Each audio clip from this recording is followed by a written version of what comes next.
اعوذ باللہ من الشیطان الرجیم، بسم اللہ الرحمن الرحیم۔ آج سے سورۃ العمران شروع کر رہے ہیں اور 1 سے 20 تک جو ہے نا ترجمہ آپ لوگوں کے سامنے پیش کر رہے ہیں۔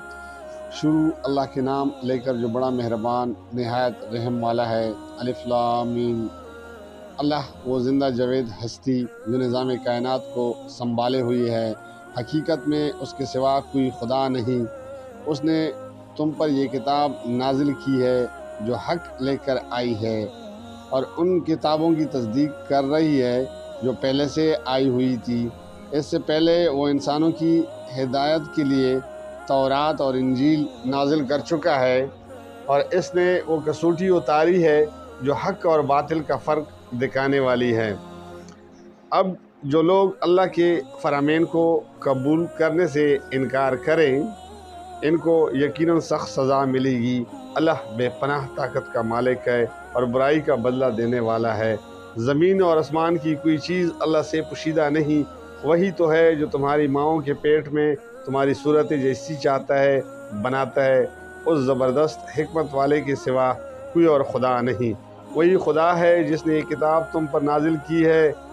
اس کتاب میں 2 طرح کی آیات ہیں، ایک محکمات جو کتاب کی اصل بنیاد ہیں، اور دوسری متشابہات۔ جن لوگوں کے دلوں میں ٹیڑھ ہے وہ فتنے کی تلاش میں ہمیشہ متشابہات ہی کے پیچھے پڑے رہتے ہیں اور ان کو معنی پہنانے کی کوشش کیا کرتے ہیں، حالانکہ ان کا حقیقی مفہوم اللہ کے سوا کوئی نہیں جانتا، بخلاف اس کے کہ جو لوگ علم میں پختہ کار ہیں وہ کہتے ہیں کہ ہمارا ان پر ایمان ہے، یہ سب ہمارے رب ہی کی طرف سے ہیں۔ اور سچ یہ ہے کہ کسی چیز سے صحیح سبق صرف دانش مند لوگ ہی حاصل کرتے ہیں۔ وہ اللہ سے دعا کرتے ہیں کہ پروردگار، جب تو ہمیں سیدھا راستے پر لگا چکا ہے تو پھر کہیں ہمارے دلوں کو کجی میں مبتلا نہ کر دیجیے، ہمیں اپنے خزانہ فیض سے رحمت عطا کر کہ تو ہی فیضیاب حقیقی ہے۔ پروردگار، تو یقیناً سب لوگوں کو ایک روز جمع کرنے والا ہے جس کے آنے میں کوئی شبہ نہیں۔ تو ہرگز اپنے وعدے سے ٹلنے والا نہیں ہے۔ جن لوگوں نے کفر کا رویہ اختیار کیا ہے، انہیں اللہ کے مقابلے میں نہ ان کا مال کچھ کام دے گا نہ اولاد، وہ دوزخ کا ایندھن بن کر رہیں گے۔ ان کا انجام ویسا ہی ہوگا جیسا فرعون کے ساتھیوں اور ان سے پہلے کے نافرمانوں کا ہو چکا ہے کہ انہوں نے آیت الہی کو جھٹلایا۔ نتیجہ یہ ہوا کہ اللہ نے ان کے گناہوں پر انہیں پکڑ لیا، اور حق یہ ہے کہ اللہ سخت سزا دینے والا ہے۔ پس اے محمد صلی اللہ علیہ وسلم، جن لوگوں نے تمہاری دعوت کو قبول کرنے سے انکار کر دیا ہے، ان سے کہہ دو کہ قریب ہے وہ وقت جب تم مغلوب ہو جاؤ گے اور جہنم کی طرف ہانکے جاؤ گے، اور جہنم بڑا ہی برا ٹھکانہ ہے۔ تمہارے لیے ان 2 گروہوں میں ایک نشان عبرت تھا جو بدر میں ایک دوسرے سے نبرد آزما ہوئے۔ ایک گروہ اللہ کی راہ میں لڑ رہا تھا اور دوسرا گروہ کافر تھا۔ دیکھنے والے بچشم سر دیکھ رہے تھے کہ کافر گروہ مومن گروہ سے 2 چند ہے، مگر نتیجے نے ثابت کر دیا کہ اللہ اپنی فتح اور نصرت سے جس کو چاہتا ہے مدد دیتا ہے۔ دیدہ بناہ رکھنے والوں کے لیے اس میں بڑا سبق پوشیدہ ہے۔ لوگوں کے لیے مرغوبات، نفس، عورتیں، اولاد، سونے چاندی کے ڈھیر، چیدہ گھوڑے، مویشی اور زرعی زمینیں بڑی خوشائند بنا دی گئی ہے، مگر یہ سب دنیا کی چند روزہ زندگی کے سامان ہیں۔ حقیقت میں جو بہتر ٹھکانہ ہے وہ تو اللہ کے پاس ہے۔ کہو میں تمہیں بتاؤں کہ ان سے زیادہ اچھی چیز کیا ہے؟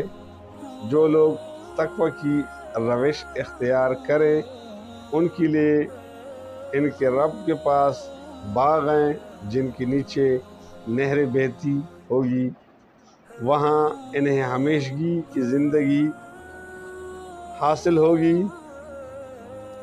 پاکیزہ بیویاں ان کی رفیق ہوں گی اور اللہ کی رضا سے وہ سرفراز ہوں گے۔ اللہ اپنے بندوں کے رویے پر گہری نظر رکھتا ہے۔ یہ وہ لوگ ہیں جو کہتے ہیں کہ مالک ہم ایمان لے آئے، ہماری خطاؤں سے درگزر فرما اور ہمیں آتش دوزخ سے بچا لے۔ یہ لوگ صبر کرنے والے ہیں، راست باز ہیں، فرمان بردار اور فیاض ہیں، اور رات کے آخری گھڑیوں میں اللہ سے مغفرت کی دعائیں مانگتے ہیں۔ اللہ نے خود شہادت دی ہے کہ اس کے سوا کوئی خدا نہیں ہے، اور یہی شہادت فرشتوں اور سب اہل علم نے بھی دی ہے۔ وہ انصاف پر قائم ہے، اس زبردست حکیم کے سوا بالواقعہ کوئی خدا نہیں۔ اللہ کے نزدیک دین صرف اسلام ہے۔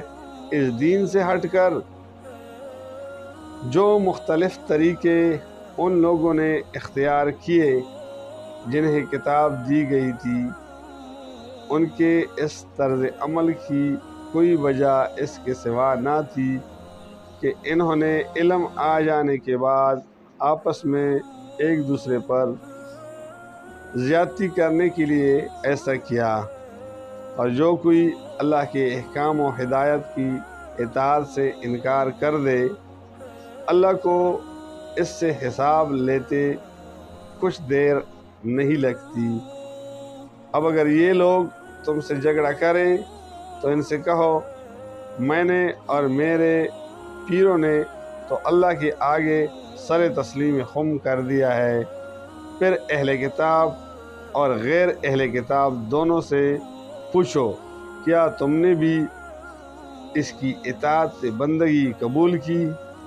اگر کی تو وہ راہ راست پا گئے، اور اگر اس سے منہ موڑا تو تم پر صرف پیغام پہنچا دینے کی ذمہ داری تھی۔ آگے اللہ خود اپنے بندوں کے معاملات دیکھنے والا ہے۔ جزاک اللہ، فی امان اللہ۔